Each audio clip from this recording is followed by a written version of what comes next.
Today we're going to be working with a handheld propane torch. Just exercise caution when working with this. Read the instructions and precautions by the manufacturer. Make sure you have goggles if needed, heavy-duty work gloves, and it's a good idea to have a flame retardant material or cloth on hand to put behind the edging as you're heating it. This way no inadvertent materials that get burned, such as bark or dry grass, wood decking, anything like that. So just be careful and all should be well. Today we're working with a handheld propane torch and Oly-Ola paver restraints, in this case Bulldog-Edg. With the propane torch we can actually heat the paver restraint to create an angle, whether it be a 90-degree angle if you're making a corner, or if the job calls for a 45-degree.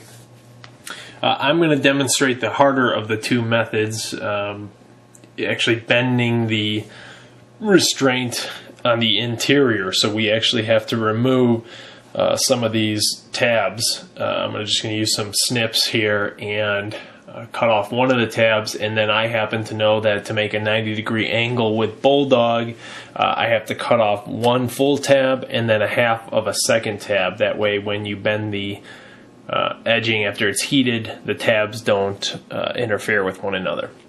So I'm going to cut the second tab now right through the stake hole, kind of smack dab in the middle of the tab to remove half of it.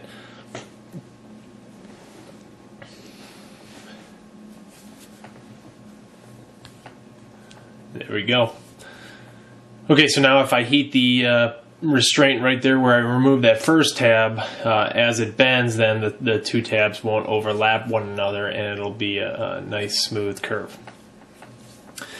One thing that I always keep on hand when I'm working with a torch is the flame retardant cloth and also a scrap piece of wood.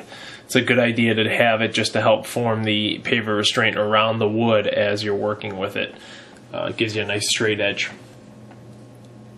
Okay, so with the heat, we got to remember that we don't want to place the heat directly on the edging. We don't want to see any bubbling. We don't want to see any burning. Otherwise, we've gone too far and actually damaged the material. So just kind of slow, even, quick strokes of about 1 inch to 2 inches away from the edging, and it'll soften up pretty quick. These torches get to about 2,000 degrees Fahrenheit or so it doesn't take much.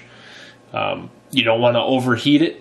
As you can see here, it softens pretty quickly, so I'm just going to add a little heat to the back side here to make sure it's soft enough so I can get it to where I want. And then I'm going to lay it flat, use my board, my scrap piece of wood, to make sure I got the angle I need. And that's about it. It goes pretty quick and easy. Just take your time with it and do not overheat the material. You'll practice on a few scrap pieces and you'll see once you kind of get the technique down, it's pretty easy and it doesn't take much. And that's it. I'll let that sit and cool for a little bit. After it hardens, you can see that the joint is obviously a lot stronger than it would be if we just took two pieces of edging and kind of butt them up against one another for that corner. So if you want to have a really strong corner, this is a great way to do it. And then your joint could come a few feet further down the line on the straight run, which is great because then there's not much of a resistance against that joint. You can do this same technique with all of our paver restraint line. They're all made of PVC. Here's a brick edge piece, and I actually did it the opposite, which is the easier way to do it. You don't have to snip any tabs in this case. You just apply the heat to the exterior and interior of the piece. It softens up, and then we bend it outward in this case at a 90-degree angle. So there's a little less work involved, but the principles are all still the same. If you have questions about this video or any other installation questions, contact us at 1-800-EDGINGS or visit us on the web at www.olyola.com.